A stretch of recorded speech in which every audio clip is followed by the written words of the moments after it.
আসসালামু আলাইকুম। Lithium banks বিডির পক্ষ থেকে আজকের ভিডিওতে আপনাদের স্বাগতম। আজ আমরা আপনাদের জন্য নিয়ে এসেছি 24 ভোল্ট 30 অ্যাম্পিয়ার ব্যাটারি ব্যাক।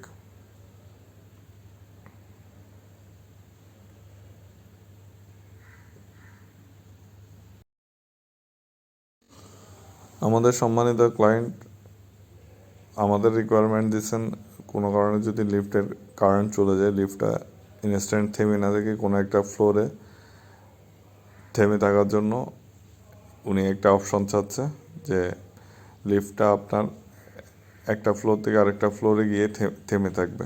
তো ওনার রিকোয়ারমেন্ট হলো যে ওনার প্রায় 50 অ্যাম্পিয়ারের উপরে কারেন্ট আনবে 2-3 মিনিটের জন্য অথবা 1-1.5 মিনিটের জন্য।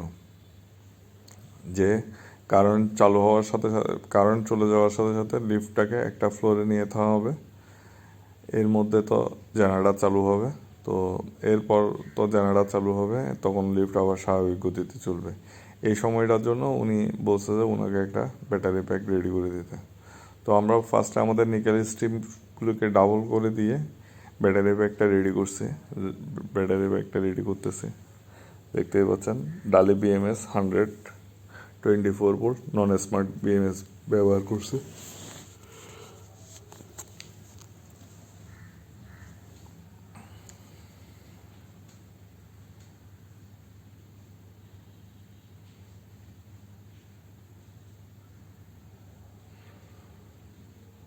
এখন আমরা প্রথম দফায় এটার ক্যাপাসিটি টেস্ট করতেছি। ক্যাপাসিটি টেস্ট না, জাস্ট এটার স্ট্রিপগুলো ওই হিটটা নিতে পারে কিনা ওটা দেখতেছি। তো আমরা প্রায় 53 অ্যাম্পিয়ার কারেন্ট দিছি, দেখতেই পাচ্ছেন 1200 ওয়াট। ওটাকে আমরা বাড়াতে বাড়াতে প্রায় 60 অ্যাম্পিয়ার উপরে নিয়ে যাব, দেখছেন। এখন হচ্ছে 64 অ্যাম্পিয়ার, প্রায় 1500 ওয়াটের কাছাকাছি। তো আমরা দেখতেছি স্ট্রিপগুলোর কী অবস্থা। 64 অ্যাম্পিয়ার করছে,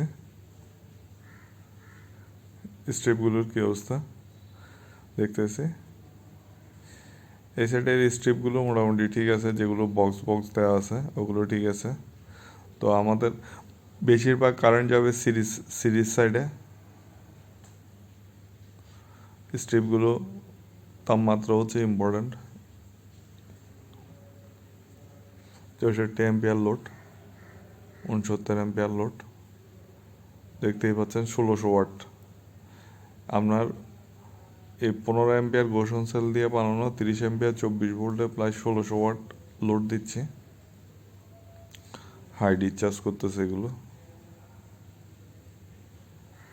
তো এগুলোর আমরা ফার্স্ট দফায় পরীক্ষা করে দেখছি যে আমাদের এখানে নিকেল স্ট্রিপ ডাবল ডাবল করে সর্বোচ্চ পরিমাণ করে মোটা করে দেওয়া হয়েছে। তারপরও আমরা প্রাথমিক জায়গায় দেখলাম যে কিছু কিছু টেম্পারেচার আছে। তো আমরা আবার চিন্তা করছি ওইটারে আবার রিপ্যাক করব, কারণ টেম্পারেচার কমাইতে হবে। আবার আমরা রিপ্যাক করার সিদ্ধান্ত নিছি, যেহেতু এখানে একটু একটু টেম্পারেচার আছে, গরম হচ্ছে হালকা হালকা।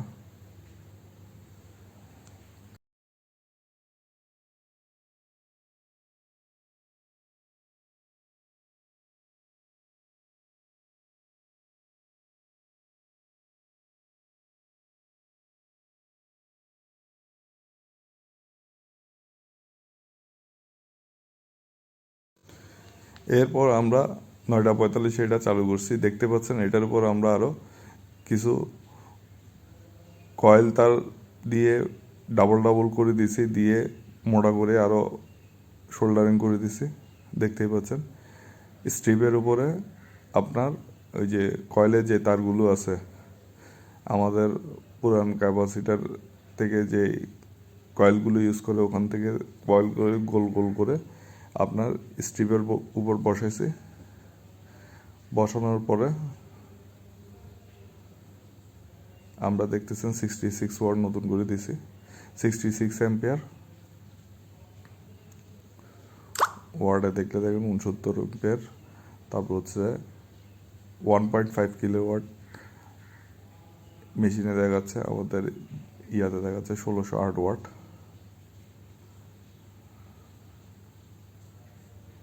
আমরা প্রায়, যেহেতু উনি 2-3 মিনিট বলছে, আমরা প্রায় 5 মিনিট এর উপরে রাখবো। এখন 9:48, সেম সেম সেম ক্যাপাসিটি আছে,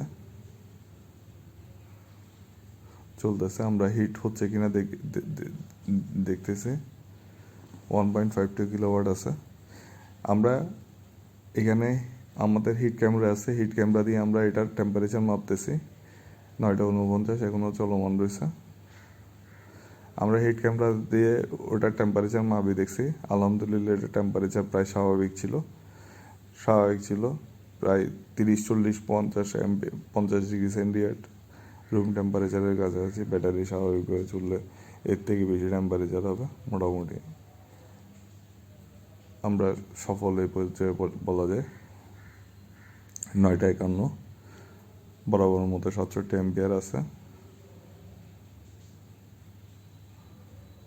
মেশিনে 70 অ্যাম্পিয়ার, 1.51 কিলোওয়াট, 1608 ওয়াট হারে চলতেছে।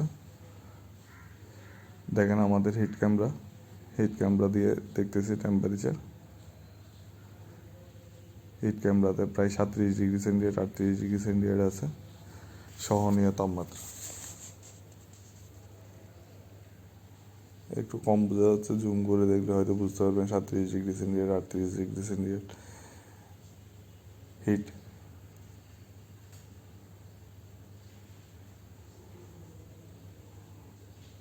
এটা আমরা আমাদের একটা অভিজ্ঞতা শেয়ার করলাম আপনাদের জন্য, যে আপনারা চাইলে হাই ডিসচার্জের জন্য আগে থেকে বললে হাই ডিসচার্জের ব্যবস্থা করে দেওয়া যেতে পারে। এরপর ক্লায়েন্ট সাহেবের কাছ থেকে হয়তো ফিডব্যাক পাবো, আমরা ক্যাপাসিটি টেস্ট করে এটা ওনার কাছে পাঠিয়ে দেব। আমাদের কাছে এরকম প্যাক কিনতে চাইলে আমাদের ফেসবুক পেজে নক করতে পারেন।